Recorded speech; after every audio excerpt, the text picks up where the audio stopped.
episode of Surviving the Survivor, we bring you the best guests in all of true crime. Don't forget to subscribe and smash that like button. Here's your host, Emmy Award-winning broadcaster, Joel Waldman. What's up, SCS Nation? Welcome to another episode of Surviving the Survivor. It is the podcast that promises to bring you the very best guests in all of true crime. Something we do day in and day out. It is not a tagline. It is our reality.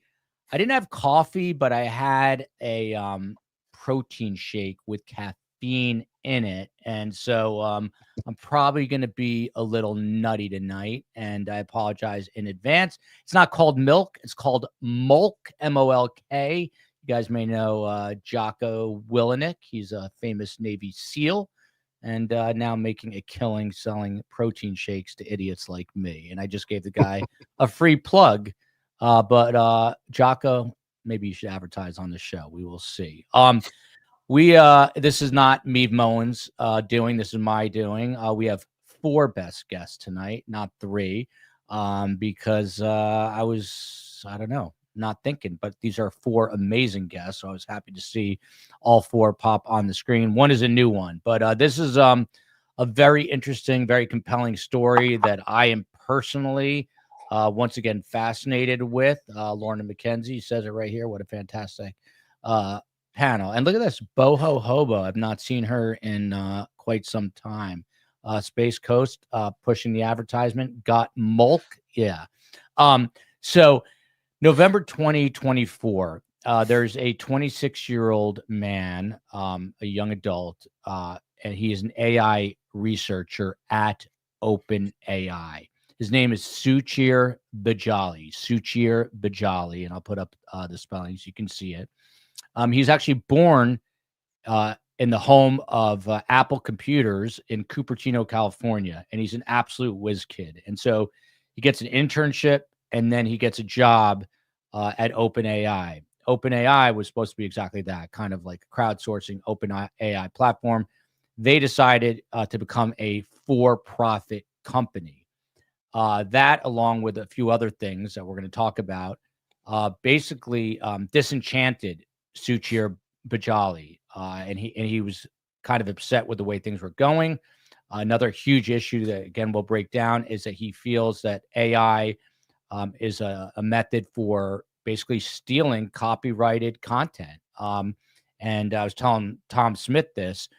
He doesn't see the world in the same lens that the guests on here see it. He sees it as a 26-year-old. The future is content creators, independent journalists, things of that nature. So he had a very big concern about this. And he spoke to the New York Times. And basically after that, he's dead of an apparent suicide. But as in the case with Ellen Greenberg, here, the mother is absolutely convinced it is not a suicide. And there's others. You may have heard of Elon Musk or Tucker Carlson. They've spoken out and are shaking their heads as well. So what's happening here? We're about to break it down. First-time best guest. Let's give him a warm welcome.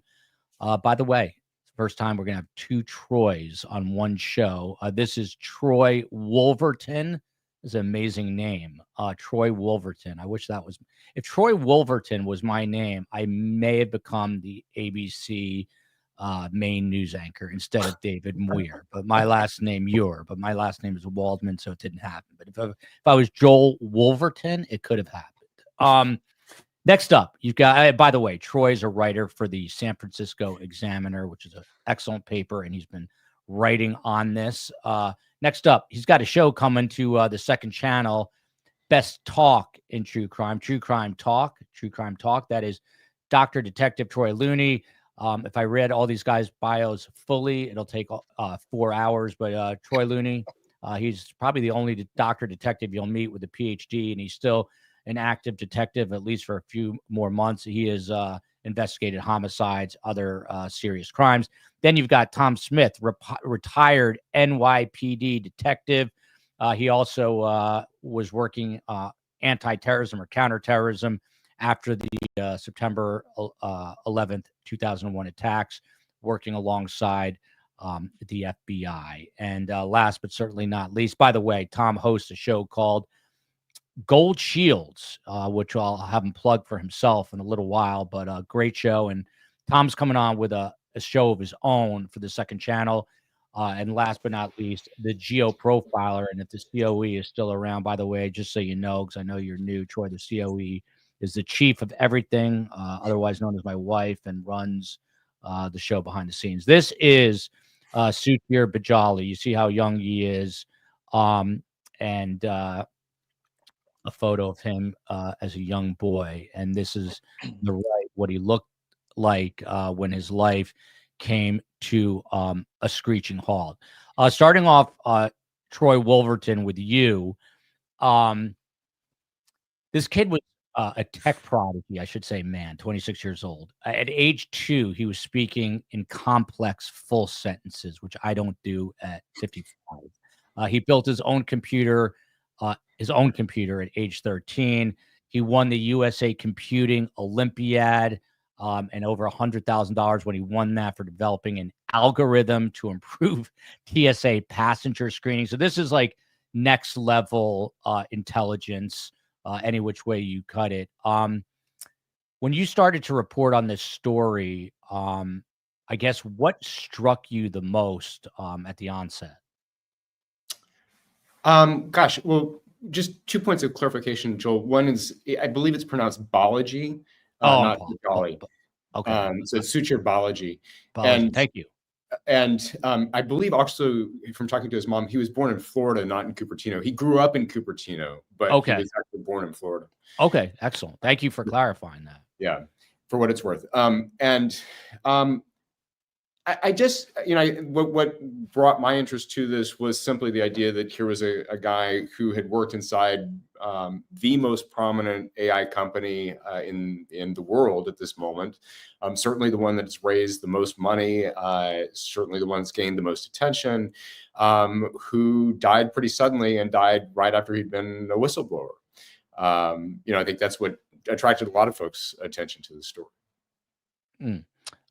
Thank you for that. I think I read somewhere that he was actually born in Cupertino, but by the way, the print reporters are the real journalists. We're the fake ones, the TV guys. So I will definitely defer to Troy. But Balaji is, I guess, how you pronounce it. And you see here, he was found dead in his home November 2024, which is just a few months back.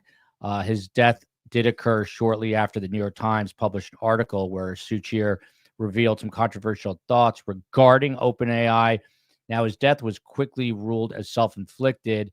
Again, his parents think otherwise. This is the headline from the New York Times piece. And he was getting ready, as I understand it, also to speak to the Associated Press. So I'm just going to go down the line here. Dr. Detective Troy Looney, the way I understand it, and luckily we have the other Troy here that can correct me, because I'm sure I will get some of these details incorrect. But the way I understand it is that authorities basically spent, I think, 40 minutes looking at this scene and then deemed it an unaliving. That's what we call it on YouTube. So right off the bat, Dr. Detective, I mean, apparently it's still an open case, which I'm going to get back to the other Troy on. 40 minutes, and we're going to get to some scene pictures. What's your thought on that with, a guy who is kind of an up-and-coming tech guru, or if it's just anybody? Is that enough time to make that determination? So again, Joel, thanks for having me on. Hope I'm not yelling at everybody. So again, arriving to a scene, there's a lot of factors in play here. It's like, what kind of place is this? A single family residence, apartment? How many witnesses we may have? What's the condition of the scene? So you really can't put a time frame on what's too fast, what's too long, but I just know you have to be thorough. From where we operate, it's a matter of approaching it from, obviously the forensic data, contacting the medical examiner, looking at, again, condition, any signs of struggle, any signs of notes, and things of that nature. So there's a lot of things that factor in. Then you have waiting for being able to contain the scene, process the scene, preserve it for the ME, should that be the case. If there's suspicious signs like blood in different rooms and so forth, I mean, obviously that's potentially a murder investigation. We don't really know, but we treat it that way until we know otherwise. So there's a lot of things that factor in. So Yeah. who was present? Was anyone present? Who found the individual and so forth? Yeah. And Troy, the other Troy, is going to fill in some of these blanks because I know the mother was called, I think, to show up at the house. Ned Smith here reminding me. I made a note, but I overlooked it. She is already a scared flyer, she says. But just I was watching news all last night because it's in my blood, and I cannot think of a more horrific way to have your life ended than in a plane crash and then subsequently landing in the icy Potomac River. So prayers go out to all those families involved on both the Black Hawk and the that regional plane. It's a most deadly plane accident since I think it was 2001, I believe, and the first accident with a major carrier since 2009. So a horrific story, and I don't know, thinking of those families. So to you, Doug McGregor, coming to us from Ottawa, Canada, the capital. Doug's a geo-profiler, and if the COE is able to, she's heading out. But if you want to put in Doug's promo, we can show what's coming on the second channel. But Doug, from your perspective, there's talk about geofencing. What are you sort of, if you're called in to investigate this privately, and the Bajali's parents are paying a hefty sum already for an independent autopsy, but if they called you, how are you approaching this at the onset? I'm just. Is my audio okay? Yeah, okay. You're good. You're good. Okay, perfect. It depends if I'm working for the family or for law enforcement. Obviously, for law enforcement, it's a better scenario because I can get the entire case file. Working for the family is completely different. I'd be relying on private investigators to gather information, the communication between the family and law enforcement to get some information that way. Now, talking about geofencing, it may or may not be a moot point now. So back around November, December 2023, Google started to put an end to the geofence warrants because they encroached on the Fourth Amendment. So the Fourth Amendment, I'm not American, but it's to secure people against unlawful warrants. Yeah, exactly. Right. So obviously there's issues there with the geofence warrants, and law enforcement has been using geofence warrants since around 2016, I believe. Hundreds, thousands of them a year, and they're very effective. So essentially what it is it's a type of reverse warrant. So you have three types of reverse warrants. You have a geofence warrant, which is also called a reverse location warrant. You have a keyword search warrant, and then you have a DNA warrant. So a DNA warrant, you can go and you can ask companies like 23andMe for their database, for their data, and you can compare DNA. A keyword search warrant, you can get all keywords searched in a specific area. So let's say you have an abducted child, you can keyword search that child's address in that area and see if anybody was searching that child's address in that area, for example. And then you have these reverse location warrants or geofence warrants. Now, geofences affect all of us in our everyday lives all the time. Advertising's a big one. Airports have geofences up that don't let drones in. As soon as a drone hits that geofence, it kills the signal. So we're constantly affected by these geofences all the time. So when law enforcement asks Google, it's always Google because they're the biggest, for a geofence warrant, they're giving them, they always want to give them as tight a location as possible. So where this individual was found in his residence, they would want to kind of give them the area of the building if possible. And then Google would bring back all geolocation data for everybody that was in that building in a specific time frame. You always want to give a short time frame and as small a perimeter as possible, because then it's more likely to be approved and not encroach on the Fourth Amendment. And for these geofence warrants, you can either give kind of a radius or you can give a perimeter around a building, like a polygon shape. And then you get all the geolocation information for everybody that was in that area in that specific time frame. And this is why Doug's going to have a show on the second channel. It's an interesting science, if you will, an investigative technique. Tom Smith, retired NYPD detective, obviously the largest law enforcement police department in the nation, but San Francisco isn't very far behind. Tom, to you, I don't know if you know this, but we've been covering this story about Ellen Greenberg and Troy as well. Basically, in a nutshell, it's a story that's very close to my heart. It's a young woman, 27 years old, back in 2011. Nor'easter's rolling through. She's a teacher in a suburb of Philadelphia. Story goes on forever, so I'll try to keep it super brief here. But she winds up dead. In her case, she had 20 stab wounds, 10 to the front, 10 to the very back of her head, including 2 that an independent autopsy said occurred post-mortem. She had a giant gash on the top of her head. I wish I had the rendering. And she also had bruises in 11 different stages of bruising. It was determined to be a homicide. She was there with her fiance, Sam Goldberg. Sam Goldberg's uncle, a guy named James Schwartzman, is a very powerful judge, Tom, with links all the way up to now Governor Shapiro, then state rep, and then Attorney General Shapiro.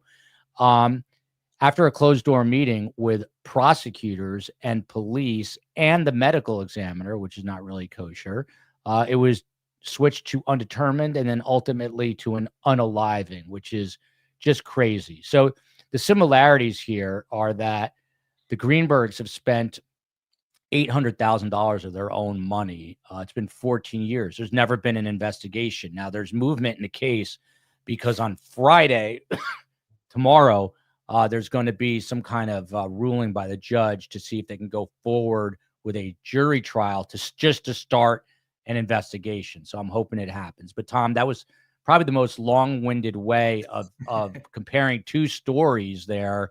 And every time I'm reading a quote or seeing an interview with Suchir's mother, she sounds like the Greenbergs. So I know as a detective, a lot of times, and Phil Waters has said this, is a Houston homicide detective, parents don't want to believe that their child unalived themselves. But in this case, as we get to some of the crime scene photos, there is an argument to be made that it's mysterious.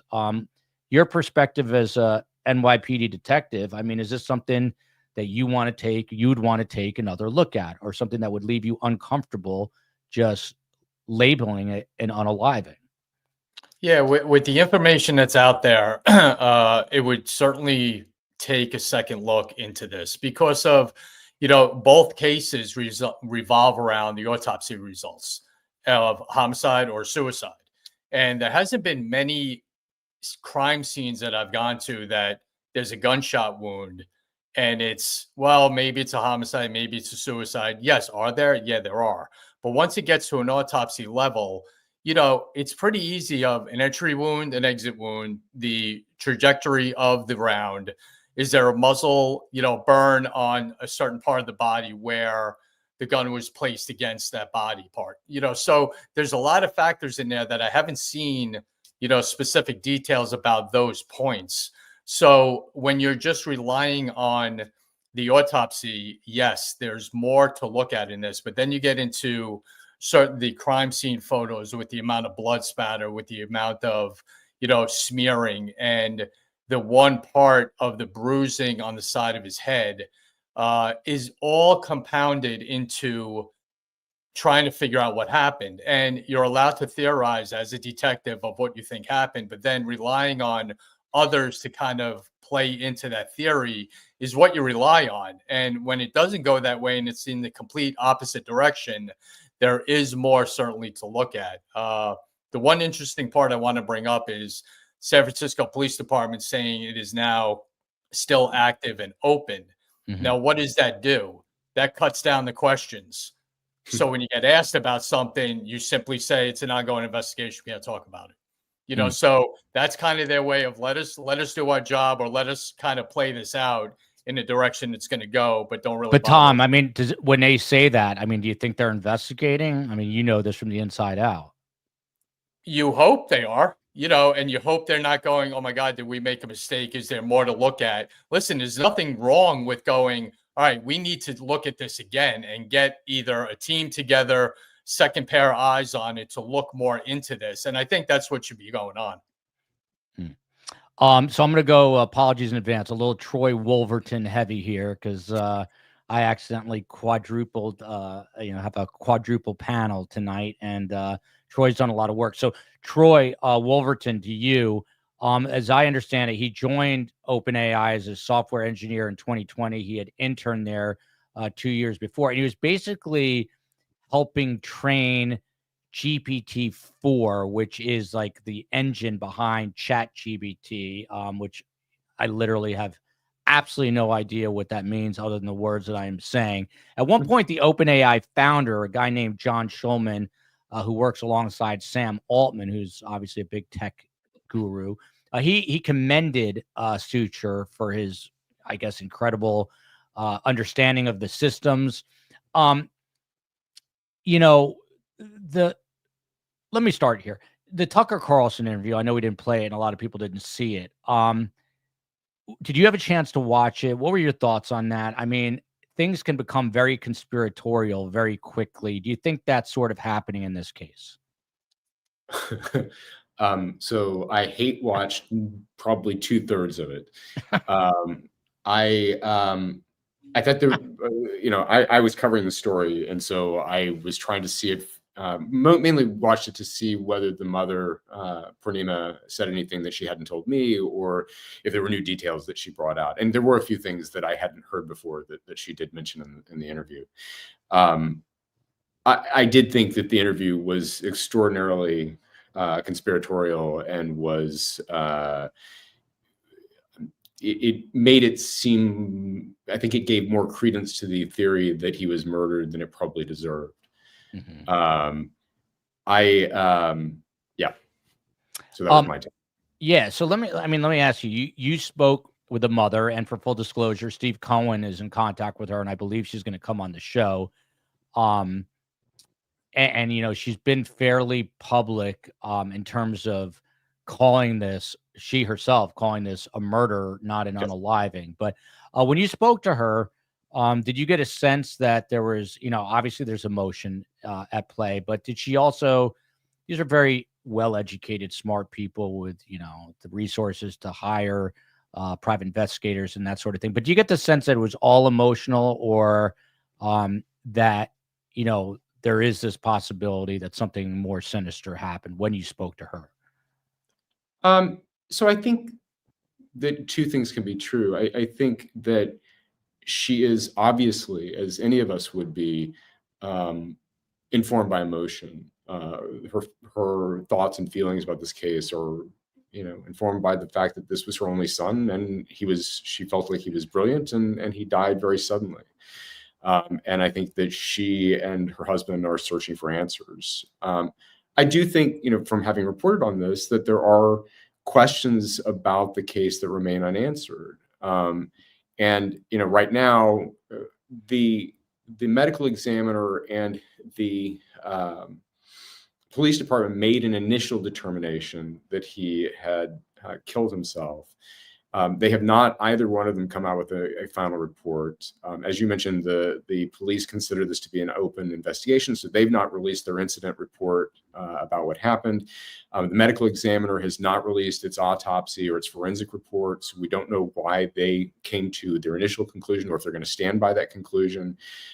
So there are some open questions, and it does raise questions because of the fact that he was a whistleblower. His death came not only a month after his interview with the Times had been published, but also about a week or so after he had been named as a witness in the New York Times' case against OpenAI.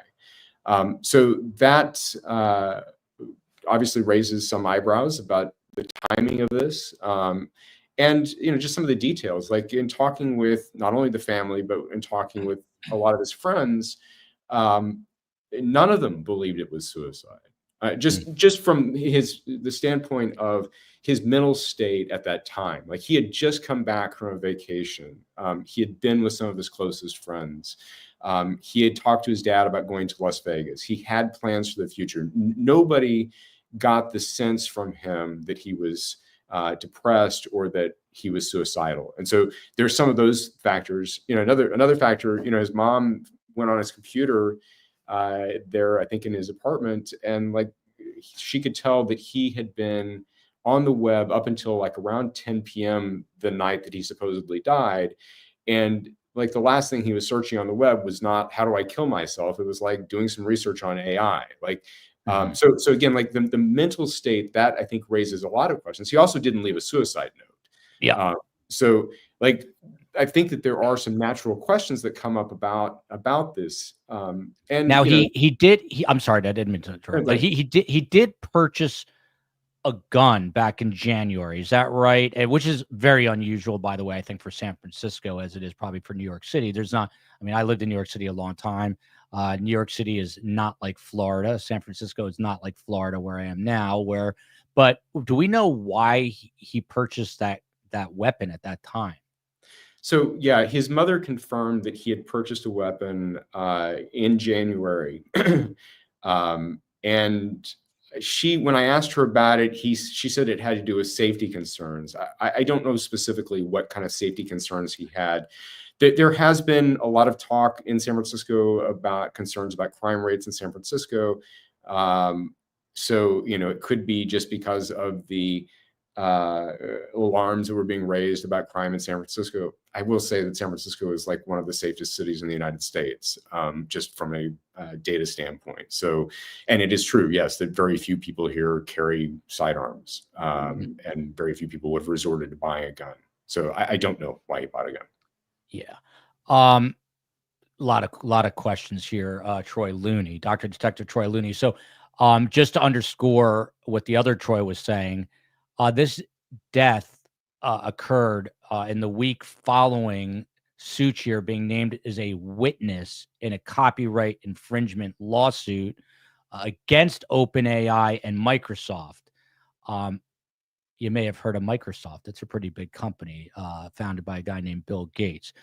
Troy Looney, the timing is weird here. I mean, he literally, he blows the whistle. He goes to the New York Times. He's called as a witness. And a week later, and you heard that the friend said he was upbeat. The mother said he was just looking up AI stuff. I know unalivings can be impulsive, but there was nothing that anyone is aware of that would make one think, oh yeah, I'm just gonna take my life with a weapon. So what about the timing of this and the fact that he was named a witness as a detective? What do you do with that information? Again, so this would all be based on a lot of factors, such as building a victimology of, as Troy mentioned, talking with friends and family, and I believe the other detective mentioned as well. Just kind of trying to understand who this person was, what had they been dealing with or presently were dealing with. Obviously, whistleblower, when you hear whistleblower, when I hear that, the potential of threats come to mind, the potential of fear would definitely factor in, because you're talking about giants. I mean, these are company giants. These are the largest, the biggest companies in the corporate world. So it takes a lot of courage to come forward. Obviously, there was a lot of information that we're probably not privileged to yet with what that will entail. The question I would have is, was there any kind of depositions or statements taken before he was unalived, or what happened? So that's all going to factor in, along with the medical examiner's autopsy report details, the forensic analysis of that, the pathology, and so forth. So a lot of things will come to mind, but the timing is definitely unusual. It sends up a red flag, and obviously.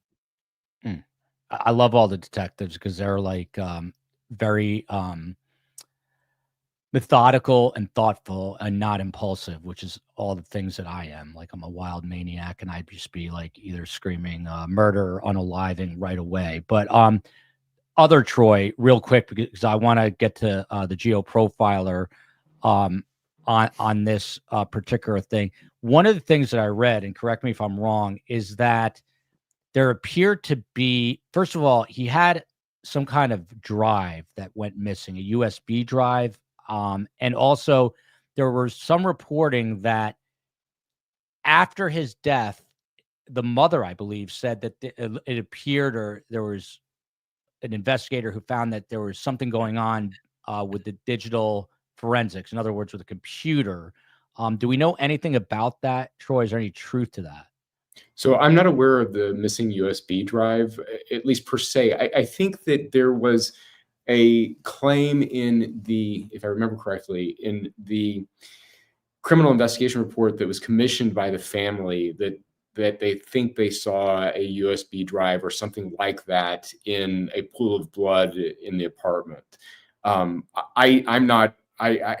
was not apparent to me in my view of the photo, but then I saw a very low resolution version of the photo, so I don't know. My recollection is that at least one of the computing devices that Suchir had, his parents didn't have access to. They weren't able to get into it, and were trying to figure out how to get into that device. There also is some sense that he, in the deposition he was supposed to give for the New York Times, I believe that it was mentioned that he was the custodian of some documents that they thought would be helpful to the case. And it's unclear whether he had those documents or whether he transferred them to the New York Times, or what the current state of those documents is. Space Coast, who knows a lot, is on the West Coast, handles all of our tech issues, is saying that where'd it go? The flash drive could have been his crypto wallet. That's interesting. Reese's mom here. Reese's mom, I have no idea. In iPad settings, I have a message saying ready for Apple Intelligence. Should I upload it? We're all being watched. I think it's too late, Reese's mom. And they're all coming for us, I think. But so Doug, it looks like we lost Tom. But Doug, to you, in regard to this is why I was just trying to clarify it. Some people report that a USB drive is missing. Others are also reporting that there was this meddling of his computer remotely. Again, from your perspective as a geo profiler, are you looking at the digital forensics to try to maybe hone in on who's doing this, if they are, and where they're doing it from? Yeah, I as best I can, I try and get any geolocation data I can get, cell phone data, timing advanced data, which shows where you are with your cell phone as you move around, any other electronic evidence from Apple Watches. Unfortunately, usually when I come into an investigation, the time frames to get those warrants have already passed. So, and a lot of times that data is only kept for so long. For example, with the geofence data, Google changed it from 18 months down to 3 months on a device rather than on their cloud. So you really have to go after those warrants pretty quickly. But yes, I'm trying to get any data I can. And it really helps if you have a suspect, right? Because then you can track that suspect, and using all this different digital evidence, you can create a digital footprint, and you can kind of map out someone's life using this different data that you have collected. Now, another way they can do it, if they can't get the reverse warrant, is they can do a cell phone, like a tower dump. But in San Francisco, that tower dump is going to be an extraordinary amount of data that they're going to have to go through. Again, you're trying to pinpoint, you want to narrow down a suspect. And if you believe it's an unaliving, you just don't have that at this point. Interesting. Tom keeps, we have to fix that before he gets a show on our channel. But Not Geo Profiler. I was actually going to go to Tom, but Troy, I'm going to come back to you, and I'll get Tom's take if he pops back in.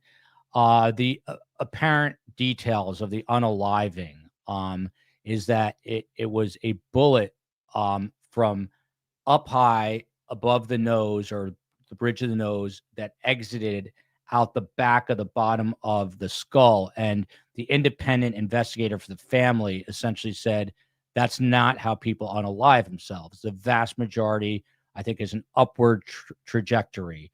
Does that give you any reason for pause? Is that, again, something like that could be a red flag? I talked about this with Tom off camera, and he said, yeah, the vast majority, or people are going to put it, below their chin, facing upwards. Is that something that intrigues you? So I would say yes. I think that also something I was going to mention earlier, that's also something that raises questions about this. I will say that that description of what the wound looked like, that's in the second autopsy, the family has not released the second autopsy. So I've not seen a copy of it. I've asked for one, but I've not seen a copy of it. And obviously, we still don't have the medical examiner's report. So all we're going on, basically, I think, is either the mother's statement that that's how the bullet wound went, and I think there were also some pictures that leaked on Twitter of that purportedly were of the bullet wound. But yes, I agree. Like that is not the typical way that someone would commit suicide. Yeah. Tom, to you, and this is something when you just dropped out, I was saying that you and I talked about it a little bit. So apparently the bullet enters the top of the nose, bridge of the nose, and exits out the bottom of the back of the skull. If you're investigating this, and you have experience, obviously, doing this as an NYPD detective, does something, I don't know, seem off? And is that something that is going to catch your attention and give you a double take? Oh, no doubt about it. When you're investigating a homicide and you're trying to figure out the direction of the bullet, whether it's homicide or suicide, that's a huge factor. That's a big factor of where that bullet's coming from. The positioning of the body, where's the weapon after the body falls, the blood spatter, the direction of that. I mean, it all comes into one play of determining or actually furthering your investigation of what you're looking at, whether it's suicide or homicide. And then, all the other things in the house take a play in that as well. Is it ransacked? Is there any forced entry? Is there, anything that's missing? All of those factors play into determining that. And, part of that is the direction of the bullet. By the way, this is a great question, very obvious question. Troy Wolverton, back to you on this. Do we know, is it a ballistic match to the gun that he had purchased? Because that's obviously huge. Yeah, that's obviously a big question. We don't know that yet. We've not gotten the ballistics report. I believe, I think that if I remember correctly from the parents, the police took custody of the gun and the bullets that were found on the scene. So that determination would be done by San Francisco authorities. Yeah, Dr. Detective Troy Looney, what about that? I mean, they've got to be checking the ballistics against the gun that he owned. If the ballistics don't match, that's a big problem, right, Dr. Detective?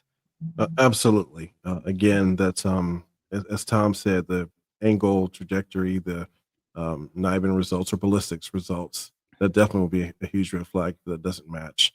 Also, just as Tom mentioned, I was going to add too, the position of the body, it contingent upon the angle, or was he leaning forward? Was he lying at the time? If this were an unaliving, and then also the state of the apartment, as you mentioned, the blood in different locations and signs of struggle or ransacked. So a lot of things factor in. I mean, there's so many unknowns that we still have yet to, discover or be privileged to based upon the reports. So the reporting and the autopsy is going to be play a huge role in determinations. Which we're going to. This is a true statement from Ned Smith. Joel said, so I actually sat around the corner from Tucker at Fox News, and he is, I've said this before, exactly in person what you see on TV. whether you like that or not. But he's an interesting character. Let me just put it that way. But he does always wear khaki pants every single day that for some reason are about 4 inches too short. I think he can afford longer pants, but maybe he likes the breeze on the ankles. I don't know. Troy Wolverton, to you. Just talk to us about the day. So the day of, which is November 26th, this past November, Balaji's mother, Suchir's mother, is called at the behest of the San Francisco PD, I think, to kind of help with a wellness check. And she is quoted, I think, to Tucker as saying that the last thing we were expecting was that he was dead. She said, when the ambulance drove up with a stretcher, my heart sank. So what happened that day with this welfare check? How did that, what was the sort of the step-by-step, happenings through the course of those few hours? Right. So let's take a couple of days back. Sure. So Suchir's birthday, I think, was the 21st. He and his buddies are in the Catalina Islands on vacation. He talks. I think his mother calls him on the 21st and has a conversation with him to wish him a happy birthday. On the 22nd, he gets back. I think he alerts his parents that he's back in San Francisco. This is, I believe, sometime in the afternoon. He goes home. I think he has a conversation with his dad on the 22nd, in which they talk. I think his dad talked about giving him a birthday present and maybe going to Las Vegas. And that evening, from the history and the browsing history, he was browsing on his computer. The determination from the medical examiner was that he died that night. At least that's the initial determination, that he died the 22nd. My recollection is that his mom tried to call him on the 23rd and he didn't answer. And I think it went immediately to voicemail. She didn't hear from him that day or the 24th. And so I think she got worried. And so she, I believe she went up to San Francisco on the 25th, knocked on his door, nobody answered. And I believe that she then went home thinking that maybe he's, on vacation or maybe he's gone somewhere. And I think that on the 25th, she called San Francisco and asked for a wellness check, called San Francisco PD. And the PD said that they can't do a wellness check unless she's there. They can't go into the apartment unless she's there. So the next day, she lives in the East Bay in Union City. She goes to the police department in Union City, files a missing person report, then drives up to San Francisco and gets up there about 1 o'clock in the afternoon on the 26th. And she waits for the police to show up. The police do show up. They go in to do the wellness check. She's outside, or I think maybe in the apartment office, waiting for the police to get back. And I think she's just waiting and waiting. And I think eventually somewhere, I don't know the exact timeline, but somewhere around, say, 3:30 or so is when the crime scene investigators show up, or the medical examiner folks show up. And they went in. That's when she saw the person with the stretcher, the gurney, and no ambulance. And I think at that point she realized that something bad had happened. But yeah, like she had, that whole time that she was waiting, she thought that, he was out. She was wanting them to just check to see if like his toothbrush and computer were there, to see whether he had left, and nobody talked to her. And I think it wasn't until the investigators came out of the apartment, which was like 40 minutes later, that she got the word officially that her son was dead. Like nobody had come out to talk to her before then. I want to get the Tom's reaction to that, but first, this is a paragraph from Troy's most recent story in the San Francisco Examiner, and support local journalism. If you want to keep up with the story, check it out. But Tom, I'm going to read this to you. This is a paragraph from the story. The team from the medical examiner's office spent about 40 minutes in Balaji's apartment, according to the mother. At 4 p.m., they gave her the keys to the apartment and told her she could collect her son's body the following day. Right from that moment, I see foul play. Proper formalities were not followed. I mean, this is eerily similar again to Ellen Greenberg. The Greenberg, in that case, Sam Goldberg's uncle is allowed to go into the apartment. Literally, they call a company called Crime Scene Cleanup. The scene is cleaned up, and they walk out with laptops and cell phones. In this case, it's 40 minutes. They're in and out, and they just give the keys to the mom. Is this a mistake, or is San Francisco PD, following correct protocol here? I have no idea. It sounds weird to me. Well, I don't know what their protocol is, but that is not something we would be doing in the NYPD for sure. 40 minutes is nothing. I mean, 40 minutes is the diagram that the crime scene detective will take to draw the apartment. So let me ask you, like, if you're responding to an unaliving that could be suspicious, or let's put it this way, a high profile unaliving, what would your steps be as a lead detective? Well, I always got taught when it's an inside, place that you're going into, put your hands in your pocket so you don't touch anything, first of all. And the best, I don't want to say best crime scene, but just in this context, you'll understand what I mean, is inside, because all you're going to do is walk in, look, you locate the body, you make sure no one else is in there, and you turn around and you close the door, and the crime scene is sealed. And that's what you rely on. And then crime scene detectives will come and do their thing, and everyone stays out. But I haven't been to a crime scene of a possible homicide, because at this point, you don't know. You have a body. That's it. So something happened to that individual. That determination is not being made in 40 minutes in looking at that crime scene. So that is odd. And then to hand over the keys and just say, okay, here you go, good luck, is not only insensitive, but just on an investigative level, completely off the wall and should never happen. Dr. Detective Troy Luna, I'd just like you to weigh in. In no way am I implying, and I know the other Troy is not, that, the San Francisco PD is complicit in this. It would be really weird for them.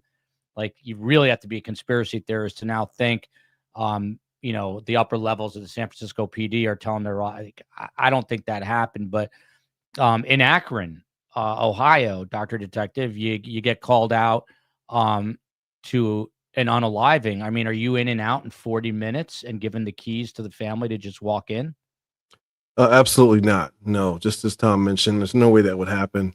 And as you stated, I was going to mention earlier, it would take longer just for processing the scene. It would take longer to conduct interviews. And as I said, starting from the victim or victimology of who are we dealing with, as soon as we're made aware that this is a potential or whistleblower, or the magnitude of the case and all parties in play or other factors in play, we're going to take a deeper dive. And obviously we do that with every case. We treat them all the same. But yeah, and a lot of sensitivity is allowed, should be considered, and should always be first and foremost for the family. So it's one thing to have the scene contained. It's another to expand that potentially with surveillance. Did someone else hear this? Did someone hear a gunshot? Did someone see anyone to and from who has access to the place? So a lot of things factor in, but no, there's no way 40 minutes you're in and out. Just as Tom mentioned, just with the crime scene investigators, and maybe if they do like what's called a 360 scan and so forth, it's just contingent what magnitude and how we expand the scope of our scene. But yeah, interviews alone are going to take longer. We may have to come back, but we're not going to give keys to family. If anything, it'll be with the medical examiner's office and contained. So there you have two agencies, New York City, Akron, Ohio, both detectives, both saying that it would never go down in 40 minutes with handing the keys back. So make of that what you will. So now we arrive at the scene. Geo profile. I'm gonna pull up a photo here. This is one shot. You see blood on the floor. Apparently, he was a pretty neat person, but you see that the apartment has also been described as being ransacked. We're gonna take a look at both these. There's another one, but starting with this one, Doug, if you get access to the scene, I may have said crime scene, and I shouldn't say that. The scene where the death occurred, we don't know if it's a crime yet, but Doug, if you get access to this, again, as a geoprofiler, what is, point number 1, point number 2 on your to-do list with this? Well, after it's been processed and as Troy and Tom mentioned, it should have taken considerably longer to process that scene. I mean, they didn't know right off the bat that it was an unaliving. So you always have to consider the possibility that it is something more sinister, that it is a homicide. But once I have access to the scene, I mean, one of the first things I'm going to do is I'm going to do a 3D render of the entire apartment, just using my iPhone. So I have that for my records. And then you're going to start to put together as the other two would likely do as well, a profile of who this person is, how they live their life. And you're going to look through everything, whether it's something that indicates something in their lifestyle, their behavior, something that indicates, who they are in contact with, friends, acquaintances, family. And you're going to start to figure out who this person is and where that evidence, what direction that evidence may point you in. There's some weird things going on here. And apologies to Troy Wolverton, but I'm going to defer to the detectives on the crime scene stuff. But Tom, you're looking here at his apartment. Troy Wolverton, did you hear the same thing? I heard that he was actually pretty neat, kept things organized. Did the mother tell you that? I don't know that came up in our conversations per se. I think I have heard the line that the apartment was ransacked, but the picture that you have there was not one that was shared in the crime scene investigation report that she had commissioned that she sent to me. So I'm not familiar with that. Okay. But this nevertheless is a photo. You see, obviously, Tom, you see blood, but then you also see that evidence marker on like the on the door frame with blood there. And this is another photo. And this is where it gets a little more curious. Blood on the door, and then blood in what appears to be the bathroom on the handles there. In one of the other reports I read, it was described that maybe he was shot and then was crawling. Again, I mean, you see all this differently than probably any one of us, except for Dr. Detective Troy Looney. When you're looking at these photos, does it add up to an unaliving? I mean, how would there be blood in two different places if you're shot in the head? That's my question. Well, exactly right. And what you do with these is you walk, when everything's secure, crime scene is finished, and they are, closed down the crime scene, you kind of walk it. Where do you think it started? Where do you think it ended? And then everything in between, and gathering the evidence to kind of get some sort of timeline in a crime scene format of what happened and the locations of where's most of the blood, where are any renderings of a struggle or the splatter on the wall. All of that to crime scene investigators adds up to a picture. And that's what you need to do when you have a situation like this. And that's why, going back to the 40-minute thing is impossible to do that. That picture you have there of the kitchen, that right there would just take 40 minutes, much less in an entire crime scene. So it's methodical, it's long, it takes time, and you have the experts that should be there laying out some sort of, like I said, timeline of the crime scene, which will give you a picture of what happened. Yeah. Dr. Detective Troy Looney, I'm loving this panel so much. Maybe we do 4 guests every night, Steve Cohen, and torch ourselves even more. Dr. Detective, according to one expert, the blood patterns here, this, by the way, is I need to prep. This is the private investigator. And we'll get back to that, hired by the family. But that person says this, the blood here and in the other photos suggests a struggle because there's blood spatter in multiple locations, including the bathroom and hallway. Then it gets more peculiar. Dr. Detective, synthetic tufts of synthetic hair are found, meaning tufts of hair from a wig. Wigs are usually used as disguises. There's a knocked over garbage can, and also wireless earbuds. Troy Wolverton, the wireless earbuds, do you know about those? Those were not his. What was the deal with those? I don't know whether those were his or not. I know that they, in the investigative report that was sent to me, that the family commission, they do show that there were photos that show the earbuds. Like there's one, I think, in a pool of blood near the sink, and I don't remember where the other one was located, but yeah, there were 2 different ones that were found, I believe. So Dr. Detective, I mean, again, you're looking at this much differently than the rest of us. You have this one, and this is the one to me that's a little more concerning. And for those who are listening, not watching, the photos I'm putting up right now is blood by a doorway entrance, I believe, in the hallway, with spatter on the door frame, the door itself. And then the second photo is blood spatter in a separate room on the bathroom, on the countertop, and on the handle. I'm not sure what's circled there. Troy Wolverton. Splatter. I think that's the blood splatter on the sink and on the handle of the. What's that? What's that black thing on the right that's circled? Do we know? I think those are clippers, but there was some notice that was made of those in the report, but I don't remember what that is. Okay. Dr. Detective, what are you seeing in these photos?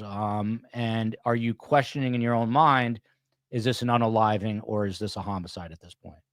Again, so thanks for sharing the pictures.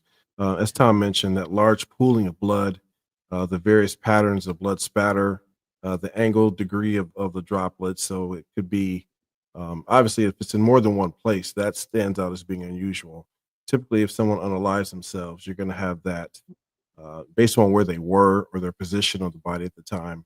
You would have blowback or potentially stifling, as Tom mentioned. Is there some kind of close contact? But with these pictures, I mean, the large pooling of blood, it shows movement of some sort, or aspiration of blood and so forth. So again, not seeing the entire room in just several pictures or angles, it's kind of hard to determine just by several pictures. But that does show a large pooling area. Maybe that was the concentration of where he ended up, or maybe where it started. So, but I mean, blood and is it? I'm sorry. Is it possible that he shoots himself and then is able to crawl around afterwards? Is that a possibility? I mean, everything's always in play. So again, not having seen the actual scene, being first responder, and again, condition of the place, condition of the weapon, and so forth. It just depends. I say everything's always in play for me in terms of that. And mentioning the earbuds also, if those were not his earbuds, there's obviously forensic ways to check for the Bluetooth or IP or MAC address, whatever might be there present.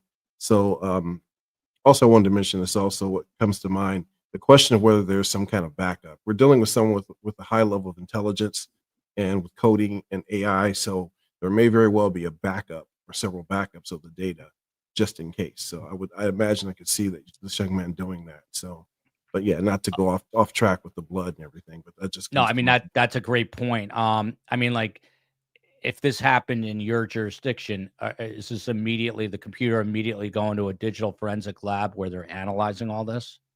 Absolutely. So we're going to collect just about everything, cups, drinks, maybe testing swabs for just about everything.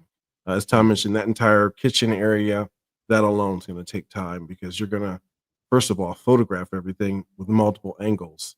You're going to also have the 360 is the geo profiler mentioned, that capacity. Then you're going to collect everything after it's documented, placards are set out, and then you're going to collect all forensic elements and forward them to the forensic unit. So that takes time. It takes time for search warrants. It takes time for even having access to the place itself. If did he live alone? Who's the actual custodial person of that apartment or house? So that all factors in with getting a judge at whatever time of day it was, and getting search authorities to be there and conduct your investigation. And these stories are fascinating to me, because you hear guys like Dr. Detective and Tom and the geo profiler investigating kind of in real time, and then you've got the real journalist who is also investigating in a different way in real time. Who do we contact to get this investigated further? I mean, I suppose you can tweet at Elon or Tucker, but the best person is probably the congressperson from that area, who's Ro Khanna, Rokhanna, and I believe there's a supervisor for the city of San Francisco. I'm going to circle back to them in a minute, but Tom Smith, to you, another really interesting piece of the investigative puzzle. Apparently, and correct me again if I'm wrong, Troy Wolverton, there was no gunshot residue found on his hands. Is that right, Troy Wolverton? I don't know that. That didn't come up in my conversations with the mom. And again, like we have not seen the second autopsy report, nor the primary autopsy report. Yeah, and I've read, reporting. I haven't reported on it myself, but Tom Smith, if it is true that he has no gunpowder residue, and he just allegedly shoots himself in the head, is that possible? That's really hard. It doesn't, again, we just keep saying it doesn't add up.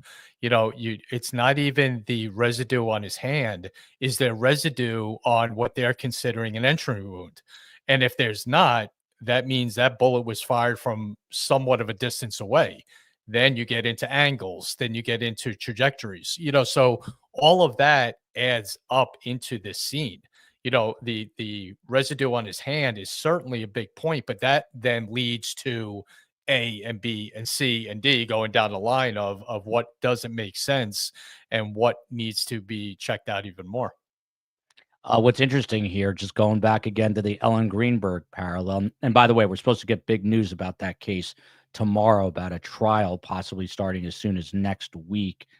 Just a trial to figure out if that case should be investigated. But Ellen Greenberg got home that night and was making a fruit salad, which most people don't do if they're about to take their own lives.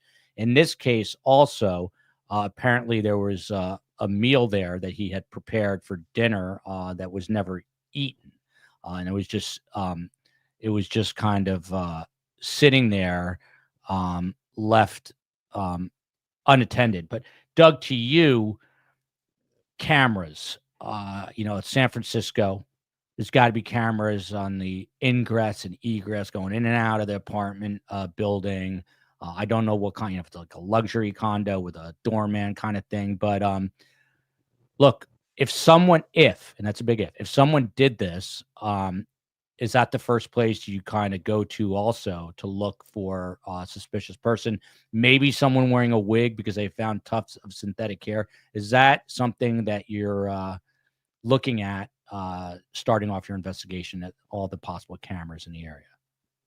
Sure, you're going to look at all that. You're going to look at any entry exit point excuse me, that may have any kind of surveillance, whether it's technical surveillance, CCTV footage, that kind of thing, or human surveillance for witnesses. But they may have dropped the ball on that already, right? They may not be able to get that footage anymore, depending on how quickly that footage is taped over and how long that building keeps its footage. So maybe the PI got that footage. I'm not sure. Troy might know better, but if they haven't, it's very time sensitive. I'm sorry. Super planner girl who is super and helps us behind the scenes. One door monitored by video, two that were not. So there you go. That's my understanding too, was that there was a camera on one of the entries, and that camera didn't show any entries into Suchir's apartment other than, I think, him. But there were, according to the mom, I believe there were two other possible entries into the apartment, or at least into the area where his apartment was, that were not monitored by cameras. But were there cameras in there? I assume there were no cameras in his hallway, like to see if someone actually got into his actual door, right? As far as I know, no. I think these were just like entry area cameras. I don't know for certain, but that's my understanding. Do you need a key card to get into the apartment? I assume you do, but I don't know. I've not been to the apartment complex myself. There you go. Okay, so back to Troy Wolverton. It's always hard when you have two guests with the same name. Again, the family here says that Balaji, Suchir Balaji, was happy. He was social. He was planning to start a new company, but he did seem worried, family and friends said, in the months before his death. And that's partly why they believe he purchased this weapon. But they say he was also kind of secretive about work, that he avoided discussing concerns with the family. What did the family tell you about this, Troy Wolverton? That he was, did they give any indication, and it seems like they did, that he was acting, I don't want to say suspicious, but just kind of like, maybe skirting around work issues, and at the time they didn't know why, and maybe now we know why. Yeah, so I think, as we talked about before, there are a lot of things about this case that raise questions about the determination that he might have killed himself, or at least the initial determination that he did. But on the flip side, he apparently was a person that was a pretty closed person. Like, even his best friends didn't know necessarily what he was feeling. And they didn't know, for instance, that he was going to the New York Times. Like, none of his friends or even family members knew that he had talked to the New York Times until the article showed up. He didn't talk, as far as I know, to his friends and family about his feelings about OpenAI. He had a conversation, you mentioned, I think John Schulman, he had a conversation with Schulman the day that both of them left the company. But the things that he talked about to the New York Times, which came out, leaves OpenAI, I think, at the end of August. And the things that came out in the New York Times article were not stuff that he discussed with Schulman. And forgive me, I may be mispronouncing his name. I don't have it in front of me. But there were a lot of things that he just didn't talk about. Like, he didn't talk about his feelings. I asked several of his friends, like, whether he ever had expressed anxiety, or had talked to them, had kind of heart-to-heart conversations about things that were going on in his life. And all of them pretty much said no. I think I quoted his mother saying he was very secretive, and that was a problem. It does seem like he was somebody who did hold secrets. And so, maybe there was a darker side of him that we just don't know about. A couple of people commenting on the groceries being left out, which seems a little strange too. Tom Smith, back to you. So the family is paying, in the process of paying for an independent investigation. They've already reportedly spent over $100,000. A UCLA pathologist, a guy named Dinesh Rao, he came out after he was hired by the family, said that the investigation was incomplete and inadequate, that the blood evidence suggests a struggle. And he's the one who said Balaji may have crawled or moved after being shot. And it seems more consistent, he says, the scene does, with a murder than it does with an unaliving. My question to you, Tom, is I guess, how much credence or credibility do you put into someone that's being hired by the family? This is like, in the courtroom, when you've got expert testimony, sometimes you know that you're paying them and maybe they're going to say what you want them to say. So from your perspective, do you put any credence in a private investigation? Well, yeah, you do, because they're going to do their steps, but it's, where does it go? What do they find? What's their motivation? Are they getting paid a ton of money? So all of that is going to play factor in that. Does what they're finding add up, or is it just completely off the wall that creates more problems and more of a question? It all determines on kind of the investigation, the private investigation, and what's kind of crossing each other, what's making sense, what pieces of evidence are making sense, leading to a different outcome.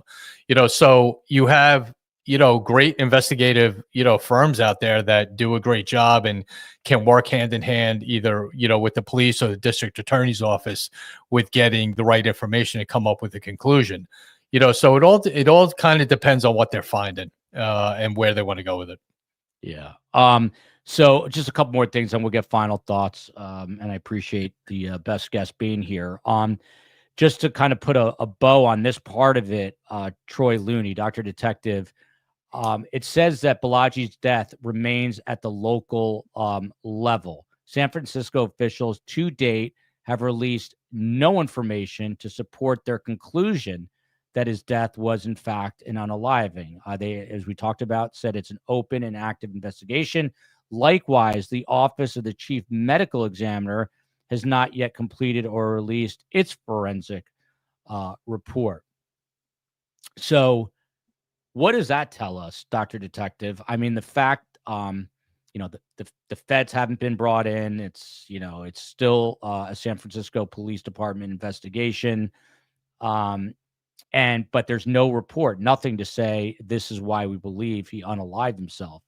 Does that have to surface and bubble up and come to the public sooner than later?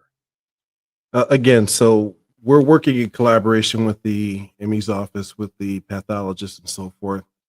It takes time to develop those reports. Now, contingent upon what elements of the autopsy were shared with the detectives and investigators, contingency of toxicology and things of that nature, there's some initial reports that could be shared. But for the most part, it is at this point in ME's case, working in tandem with law enforcement.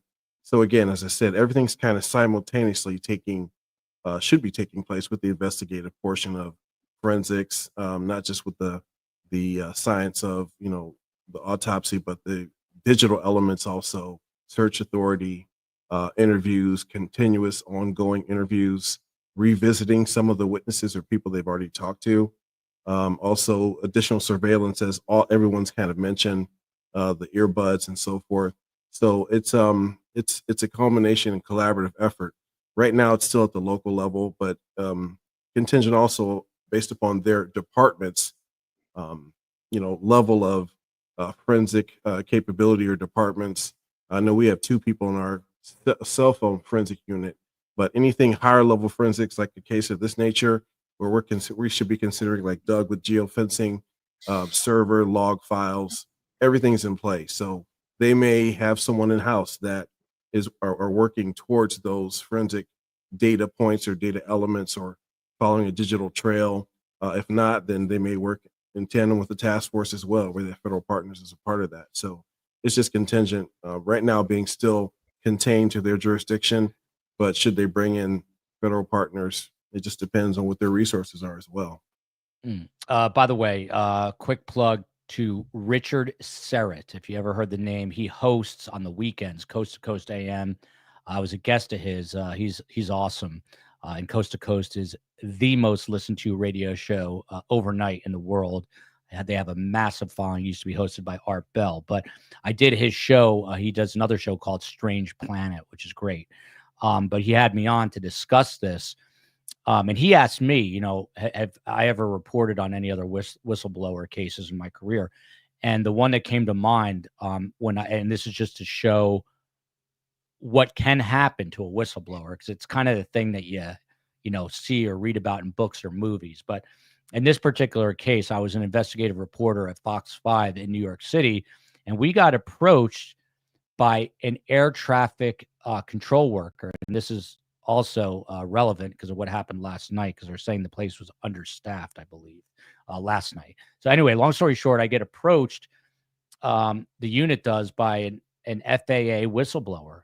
This guy, most people know LaGuardia, JFK, Newark, but he was working at the control tower at Westchester Airport, which I know Tom Smith knows.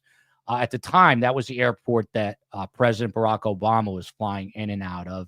And it's got major carriers, Delta, American, JetBlue. They do fly in and out of there. Well, this whistleblower came to us with video of the air traffic control tower workers asleep. I mean, dead asleep. They're also playing on their cell phones. I'm not saying this has anything to do with last night. They're also playing with their cell phones. Cell phones are prohibited from being in there. They were playing games on their digital devices, iPads, and laptops. That's not supposed to be allowed in there. You're supposed to be focused. So what happened? I mean, this guy, when he went to the FAA and he said, look, this is going on, they told him, shut up, basically. After he came to us, he was terrified. I mean, he was absolutely terrified. I believe he did lose his job. And the FAA basically put out a statement saying, this is all BS. And it wasn't, because we had the physical evidence. So the whole point in sharing that is I saw firsthand what can happen to a whistleblower. Let's hope that wasn't the case last night. This is someone saying what state. This is Westchester in New York, Westchester County. It's a beautiful county just north of New York City. So this guy feared for his life after coming to Fox 5. And I can tell you, his coworkers weren't happy. No one was happy who he was surrounded by, but he did the right thing. And doing the right thing sometimes doesn't equate to a pat on the back, and it can equate to something else. So one final thing here. Again, we talked about famous names weighing in. Elon Musk, you can feel free to tweet him, or Tucker Carlson, but Ro Khanna, he is the representative, I believe, from Suchir's district. And his quote is, and I took this from Troy's article, given your very serious concerns about foul play, I do believe that there should be a full and transparent investigation into the death by the FBI or appropriate agency. He was directing that to Suchir's mother on X, otherwise known as Twitter. Also, the San Francisco supervisor, a woman named Jackie Fielder, she said, or at least told Troy, I'm concerned about the circumstances surrounding Suchir's death, which is why I think it needs a deeper investigation. This has been an amazing panel. Tom Smith, former retired NYPD detective. Tom, you work jointly with the FBI. Are they going to eventually be called into this case? And your final thoughts here? I don't know if they will, because it's just a local crime. Nothing seems to be going over, any lines, anything like that. But if there is some sort of greater conspiracy that is found out, they can get involved. And the best part about them being involved is their resources. That would be the main reason for them getting involved in what they can do electronically, surveillance wise, and all that. That's where they would be a good addition to the investigation. But just a final thought, I think just what we discussed on your show tonight, there's enough to keep looking at it. I don't think it's as cut and dry as it's being labeled or put out there for.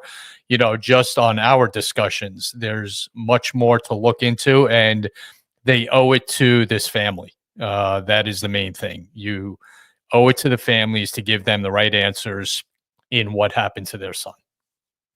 Keep an eye out. Shadow Heroes, we'll explain what that is, but that is coming to our second channel soon. Again, the second channel is going to be hosted by best guests. Who knows? Maybe we'll even get Troy from the San Francisco Examiner on the second channel doing investigative journalism. We don't know. We'll see what happens, but look out for the three other guys. They're all going to have shows.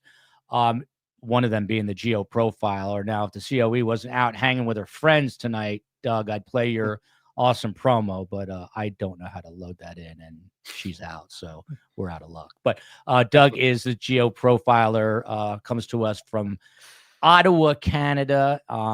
Love the Canadians. They're always, cool and normal, as opposed and much less violent than us Americans. But Doug, your final thoughts, from your lens as a Geo Profiler, if it was someone else, if are they going to locate this guy or whoever it was? If they do a thorough investigation, I think they will. And, feeding off of Tom's comments a few minutes ago on, what a private investigation can do for cases like this. My team and I at Iris, we have a case possibly coming up, and it's a similar case. It was a woman was found deceased. It was deemed an unaliving, and the evidence may suggest otherwise. We have to go in objectively. However, we may be working for the family on that case, and the first thing we are going to do is reconstruct the entire scene and see if how she was unalived is even possible. And if, based on our findings, and we've told the family, don't have any expectations, we're not going to go in being biased and try to prove something that's not there. But depending on what our findings are, then we can take those to the law enforcement agency and say, this is what, an independent group of experts found, and it may be worth reopening this investigation. I'm looking forward to Tom, Doug, and Dr. Detective Troy Looney's show. Real quickly, tomorrow, Dr. Detective is coming back at 12:30 with Phil Waters, retired Houston homicide detective.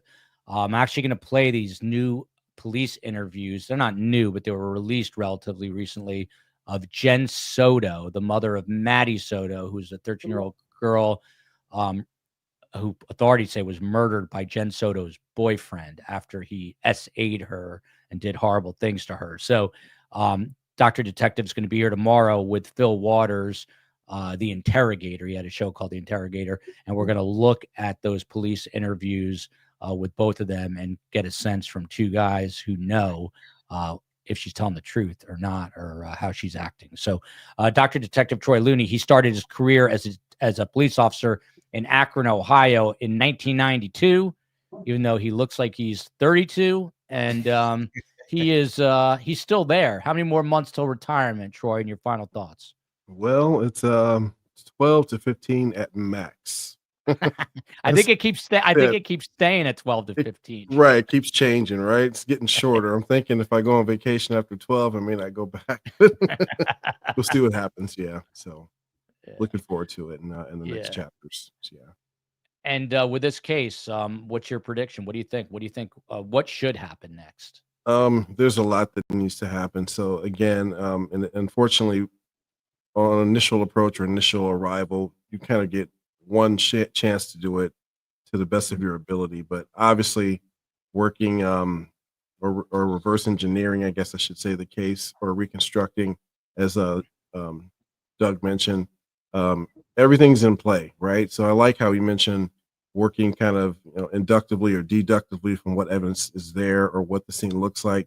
You just let the evidence lead you, right? And then it's gonna take a higher level of forensics. I think with this case, it should be called into play with the federal partners, with their resources, as Tom mentioned, because they have the resources there and different levels of access, different levels of expertise, maybe even the Secret Service, right? So there's a lot of task force members that we engage with, and we've had a lot of luck with Secret Service, meaning that they're just part of the team, right? So again, and just and there's different budgets for local law enforcement. So again, it's going to take a lot to and it's all about the family getting the justice, as we all are looking for the justice for the young man and for the family itself. Yeah, and I'm thinking of the Greenbergs tonight, hoping that they get that next step to get a jury trial, to get an investigation. I mean, they spent $800,000 of their own money so far to investigate a case that should have been investigated by the Philadelphia Police Department. As I like to say, it's always shady in Philadelphia. What a corrupt city, man. So we'll see how that one plays out. Last but not least, huge thanks to Troy Wolverton, a real reporter, a print reporter. He's working for the San Francisco Examiner. He's had a long career as a print and investigative reporter. Also does tech stuff because he lives in San Francisco. And if you don't do tech stuff, you're a nobody. So he is a somebody. Troy, where does your reporting take you next? And before you answer that, it's my ADHD. Tom Smith, where do people find your show? The name of it? Where do people do that? It's Gold Shields, and it's on every audio platform you can think of, thankfully, and also on YouTube, youtube.com/@goldshields, and our website, thegoldshieldshow.com. Doug McGregor, the name of your new show on our channel, and when are we expecting it to launch? I should know that. Yeah, it's going to be called The Geographic Profiler. It's probably going to launch next week sometime. I've already got some great shows recorded and ready to go, and with some amazing guests, so I'm really looking forward to it. Awesome. So are we. And Dr. Detective, I can guess the name of your show. It's Dr. Detective. The COE was coming down on me. She said one of your videos is a little out of sync, so we're going to have to talk about that, but we're going to get it going. Okay. And what do you plan to do on the series? So again, just to engage from our perspective as investigators, and from the experience and expertise and the great panel such as you all, I appreciate. It humbles me to be in great company of all you gentlemen, including you as well, Joel. So thank you.